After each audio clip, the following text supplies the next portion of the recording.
आज आप सब लोगों ने सदन की कार्रवाई देखी होगी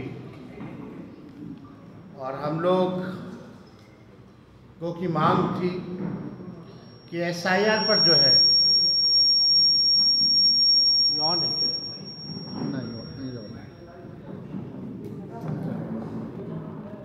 एसआईआर पर जो है चर्चा जो है कराई जाए।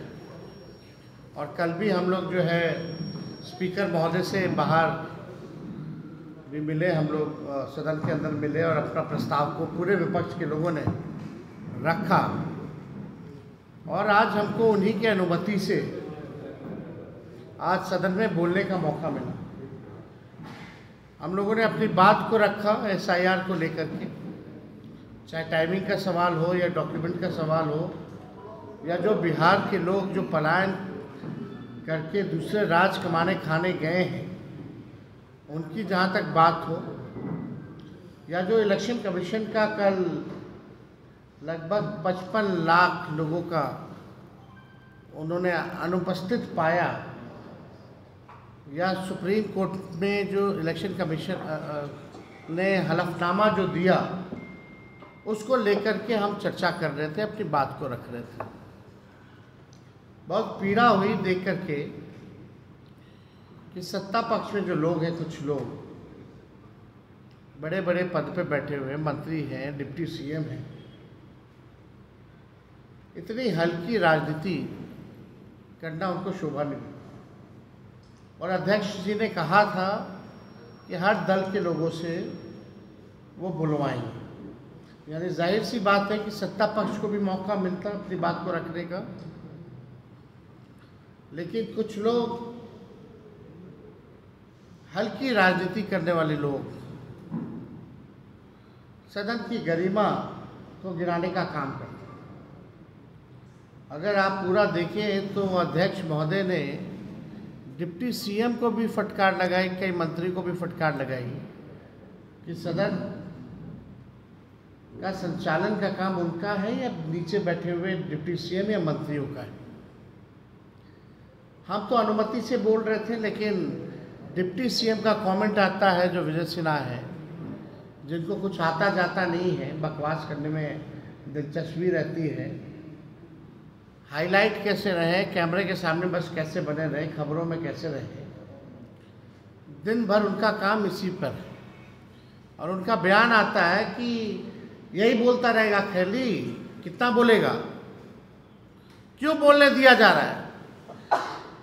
इस तरह का बयान कितना अमर्यादित है। सदन में अगर विपक्ष का नेता नहीं बोलेगा तो बोलेगा कौन? सवाल अगर विपक्ष नहीं पूछेगा तो जवाब कौन देगा, जब सवाल ही नहीं पूछे जाएंगे तो। और हम सब लोगों को लगता था कि भाई सब पॉलिटिकल पार्टी अपनी राय को रखेगी एसआईआर को लेकर के, तो बात वहाँ उखड़ करके आई। आप लोगों ने अगर गौर किया होगा तो स्पीकर महोदय को कि उन्होंने भी डिप्टी सीएम को जो है लताड़ने का काम किया, फटकार लगाने का काम किया सदन में। अगर वो फुटेज आप लोगों के पास होगा तो ज़रूर वो चलाइए। और बाहर जाकर के कूद कूद के मीडिया में बयान दे रहे होंगे कुछ भी उल्टा सीधा। भाई जब मुख्यमंत्री बोल रहे थे तो आप हमको देखे होंगे, हम शांति से उनकी बात को सुन रहे थे और सहानुभूति हो रही थी कि बात चल रहा है कुछ, कह रहे कुछ। लेकिन एक सदन की गरिमा है, सदन के नेता अगर कुछ बोल रहे हैं, और जब नेता विरोधी दल और जब सदन के नेता मुख्यमंत्री बोल रहे हैं तो बीच में क्यों टपक रहे भाई? कोई मतलब है क्या? तो हमको लगता है कि जो आज सदन में हुआ वो नहीं होना चाहिए। और इतना गंभीर मुद्दा 14 करोड़ बिहार के लोगों के अस्तित्व पर चर्चा हो रही थी और इन लोगों ने अपने हल्केपन से जो है आज का जो बहस था बर्बाद करने का काम किया। लेकिन हम लोगों ने आग्रह किया है अध्यक्ष महोदय से कि अभी भी कोई दल, मेरे को भी बोलने का पूरा मौका नहीं मिला, बीच में ही जो है मुख्यमंत्री बोलने लगे, फिर ये तमाशा हो गया। तो हम लोगों ने आग्रह की है कि भाई हम सब लोगों को, हर दल के लोगों को कम से कम अपना पक्ष राय इस लोकतंत्र के मंदिर में देने का अधिकार बनता है। बाकी सब तो बिल तो पास हो ही रहा, तो बेहतर होगा कि सदन की कार्रवाई भी ढंग से चले। लेकिन इससे महत्वपूर्ण क्या हो सकता है हम लोगों के लिए, जनप्रतिनिधियों के लिए, कि आपके वोटर जिससे जो आपको चुनता है अब वो चुनने लायक नहीं रहेगा तो क्या मतलब है हम लोगों का। तो ये गंभीर मसला था। आज हमने भी कहा कि भाई हम लोग भी चुन के आए वही वोटर लिस्ट से, प्रधानमंत्री भी बने हैं, मुख्यमंत्री भी बने हैं वही वोटर लिस्ट से, तो क्या सब फर्जी था क्या। तो ये बात हम लोगों ने रखा। तो हमारे कांग्रेस के साथी हैं, लेफ्ट के साथी हैं, आप लोगों के समक्ष बात रखेंगे। लगभग 50 लाख से ऊपर अनुपस्थित पाए गए, इतना दूसरे विधानसभा चले गए, इसलिए नाम कट गए, इतने लोग मृत हैं इसलिए नाम कट गए। कहीं भी फॉरेनर, विदेशी शब्द का अगर उस प्रेस नोट में भी जिक्र है तो बताइए, कहीं है ही नहीं। और सबसे महत्वपूर्ण बात जो आप लोग पूछ रहे थे सूत्र वाला, तो हम कुछ बोल दिए थे, तो अब बताओ इलेक्शन कमीशन एफिडेविट दे रही है सुप्रीम कोर्ट में कि कोई विदेशी नहीं है। यानी जिन न्यूज़ चैनलों ने चलाया, क्या आप माफ़ी मांगेंगे? सवाल तो ये खड़ा होता है ना कि भ्रम फैलाया गया। इसी बात को तो हम बोले हैं कि भाई दोनों उप मुख्यमंत्री जो है सूत्र के हवाले बयानबाजी कर देते हैं, सरकार में ही नहीं पता। उनको यही नहीं पता, आए हैं तो उन्हीं की सरकार में अगर आए होंगे तो आए होंगे, हो सकता है तभी बोल रहे होंगे। तो ये बात तो स्पष्ट हो गई कि ऐसी कोई बात है ही नहीं। बाहरी की बात हो, विदेशी की बात हो, तो ऐसी कोई बात नहीं। तो 700 पन्ने का, 700 पन्नों का जो है वो दिया गया है। और ये जो कल जो प्रेस नोट, ये है प्रेस नोट, ये आप लोगों को भी मिला होगा। जो इलेक्शन कमीशन जो है SIR परीक्षण में अभी तक उजागर हुए तथ्य, इस तथ्य में कहीं विदेशी का जिक्र है तो बता दो। तो अब जो सूत्र के हवाले से खबर चला रहे थे, अब तो सवाल उन पे भी खड़ा होता है भाई। पहले से ही सवाल उठता रहा है कि जो पारदर्शिता होनी चाहिए, ट्रांसपेरेंसी होनी चाहिए, वो इस पूरे प्रोसेस में नहीं दिखाई गई है। और कई लोगों का हमको लगता है कि 80% तो BLO जो है वही अंगूठा लगा के साइन करके अपलोड कर चुके हैं। तो ये तो स्थिति है ही। इसको पूरे प्रोसेस को तो हम लोग लगातार प्रेस कॉन्फ्रेंस के माध्यम से उठा रहे हैं। आज भी हम लोगों ने प्रयास किया कि सदन में जो सच्चाई है वो बात जो है पहुँचे, लेकिन पूरा बहस नहीं हो पाया। तो उम्मीद है कि कल जब बहस होगी तो इसको हम लोग जो है रखेंगे। साथ ही साथ सुप्रीम कोर्ट में जो डेट पड़ेगा तो इन सारी चीज़ों को हम लोग रखेंगे। सूत्रों पर ये दोनों उप मुख्यमंत्री जो है बयान देने लगते हैं। इन लोगों ने बयान दिया कि भाई बांग्लादेशी हैं, फर्जी वोटर हैं, नेपाल के हैं, म्यांमार के हैं। और जब हमने सबूत दिखाया, ये बताया कि सुप्रीम कोर्ट के में जो इलेक्शन कमीशन ने एफिडेविट दिया है, हलफनामा जो दिया है 700 भी ज़्यादा पन्नों का, उसमें कहीं भी विदेशी नागरिकों, वोटरों का जिक्र इलेक्शन कमीशन ने नहीं किया है। जब किया ही नहीं तो इस तरह का बयान महत्वपूर्ण पद पे बैठा हुआ व्यक्ति इस तरह की राजनीति अगर करता है तो इसका खंडन होना चाहिए। यही बात हमने कहा कि भाई बीजेपी के भी कई हजार BLA हैं और उन लोगों ने भी कभी भी विदेशी नागरिक या फर्जी वोटर के बारे में आज तक चुनाव आयोग में कंप्लेन नहीं किया। तो जाहिर सी बात है, बात को बुरा लगा उनको। और अगर होगा भी तो 2005 से सरकार किसका है 25 तक, 11 साल से प्रधानमंत्री कौन है? यानी आप ही लोगों की सरकार ने डॉक्यूमेंट दिया होगा। तो उन्हीं लोगों के पास जब कोई जवाब नहीं है तो कुछ ना कुछ करके सदन में हंगामा करा करके आज का जो SIR पर जो हम लोग चर्चा कर रहे थे उसको बाधित किया गया। इसके बाद हम सब लोग जो है अध्यक्ष महोदय से हम लोग मिले और हम लोगों ने आग्रह किया, क्योंकि भाई जब हम बोल रहे थे तो बीच में मुख्यमंत्री जी उठ गए थे और शायद उनको पता ही नहीं कि सदन में चर्चा किस बारे में हो रही थी। हमको जिस स्थिति में मुख्यमंत्री जी हैं, हमको पूरी सहानुभूति है कि उनकी क्या स्थिति हो गई है। पूरे सदन में सभी लोग जो हैं, सब लोगों को पता है था कि चर्चा किस पे हो रही है, लेकिन माननीय मुख्यमंत्री जी को पता नहीं, अपना जो बोलते हैं वही अपना बोलते हैं। फिर हम भी हस्तक्षेप नहीं किए, हमको ठीक नहीं लगा इस पे बोलने का। लेकिन आप सब लोग अंदाज़ा लगा सकते हैं कि मुख्यमंत्री जी की अब स्थिति बिहार चलाने लायक, सरकार चलाने लायक अब नहीं रह गई है। और कैसे बिहार चल रहा है रिमोट कंट्रोल से दिल्ली के दो लोग जो वहाँ बैठ रहे हैं, जो प्रधानमंत्री हो या अमित शाह, उन्हीं के इशारे पे ये सारा काम हो रहा है। और ये SIR भी उन्हीं लोगों के इशारे पे चुनाव आयोग कर रहा है।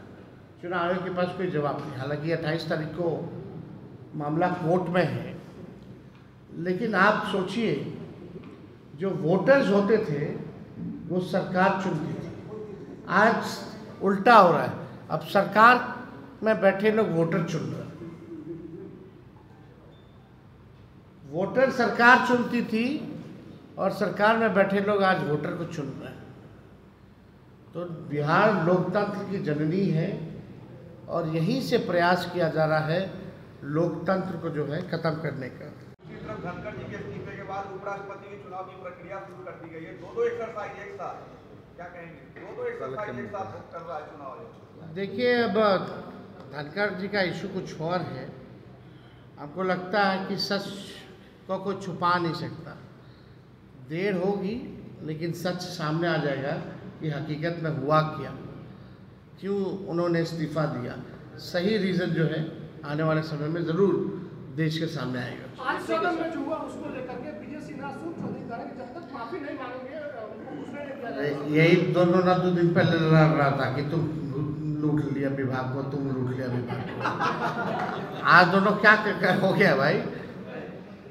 आज दोनों करण अर्जुन बने हुए हैं। माफी मांगेंगे आप? यही 2 दिन पहले जो इन लोगों के NDA की बैठक में क्या लड़ाई हुई है जबरदस्त। एक को बोला कि तुम ग्रामीण कार्य को लूट लिए, एक को बोल दिया कि तुम माइनिंग को लूट लिए, एक दूसरे को लोग बोल रहे। तो इन लोगों का कोई वजूद है?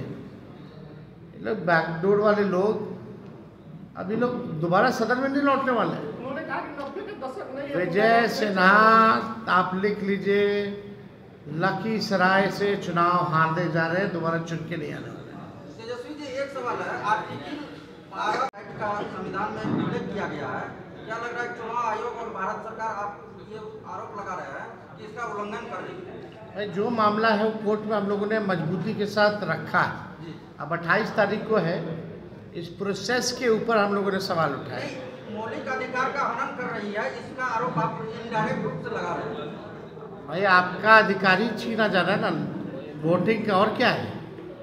आपका अधिकारी ने बल्कि अस्तित्व को ही मिटाया जा रहा है। ये तो बात बोल, गृह मंत्रालय बदला जा सकता है सर, विजय सिन्हा को बना दिया जाए।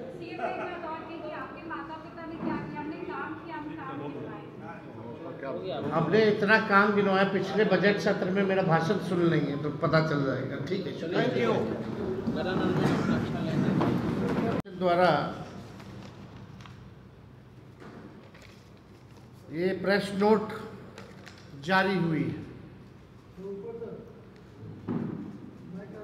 इसमें पाया गया कि लगभग 50 लाख से भी अधिक यानी 6.62% पाए नहीं गए अपने एड्रेस पे। और भी ऐसी संख्या है, ये कल तक का है। यानी आप समझिए कि ये लोग लगभग 50 से 80 लाख या हो सकता है उससे भी बेसी ज़्यादा जो सूची में से नाम यानी काटेंगे। और हमने 1% का जिक्र किया था। अगर 1% अगर कटता है यानी हर बूथ से 10 वोट भी, तो एक विधानसभा में 3200 वोट कटेगा। अगर एक विधानसभा में 320 बूथ है तो आप सोच लीजिए वो 1% निकल के आता है 7,90,000, 7,90,00,000 वोटर जो है पिछले सूची में पाए गए। तो उसका 1% 7,90,000 जो लोग हैं, तो आप समझ सकते हैं कितने बड़े पैमाने पर लोगों का वोटर लिस्ट से नाम हट रहा है। अगर वोटर लिस्ट से नाम हटा तो स्वाभाविक है कि इस देश के नागरिक नहीं है। जो नागरिक है उसको तो संविधान ने अधिकार दिया वोट देने का, और जब नागरिक ही नहीं रहेगा तो आप समझिए कि जो कल्याणकारी योजनाएं हैं सरकार की, चाहे पेंशन हो, राशन हो, सब गरीबों का बंद हो जाएगा, कुछ नहीं मिलेगा। तो ये केवल वोटर लिस्ट बनाने की बात नहीं है, अधिकार की बात नहीं है, बल्कि ये लोग अस्तित्व को ही खत्म करना चाह रहे हैं। तो ये बड़ा सवाल है। अब आप ही लोगों के परिवार में किसी का नाम कट जाए तो उसका अस्तित्व ही खत्म हो जाएगा। तो ये बड़ा सवाल है। इसलिए आज का चर्चा गंभीर चर्चा होने वाला था, लेकिन उसमें माननीय मुख्यमंत्री जी का हस्तक्षेप, विषय ही नहीं समझ पाए कि क्या था।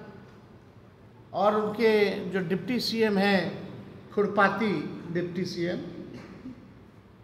उछल कूद में खाली विश्वास करने वाले, वो क्या क्या बोल रहे। अगर भाई वीरेंद्र जी ने जब हमको अगर टिप्पणी करके अगर डिप्टी सीएम बोला कि कैसे बोल रहा है, क्यों बोल रहा है, क्यों बोलेगा, तो भाई वीरेंद्र जी ने तो ठीक ही जवाब दिया। किसी के बाप का थोड़ी है सदन, ये सदन जनता का सदन है, जनता के लिए है। तो इसमें आपत्ति की क्या बात है। उनका नाम तो नहीं लिया इन्होंने, ना उनके पिताजी का नाम लिया। तो जो इन्होंने कहा उसमें कोई गलती नहीं थी। नेता विरोधी दल बोल रहा है, अध्यक्ष महोदय समय दे रहे हैं, तो who is he to speak. वो कौन होते हैं कि सदन को सलाह दे कि कौन कितना बोलेगा, नहीं बोलेगा।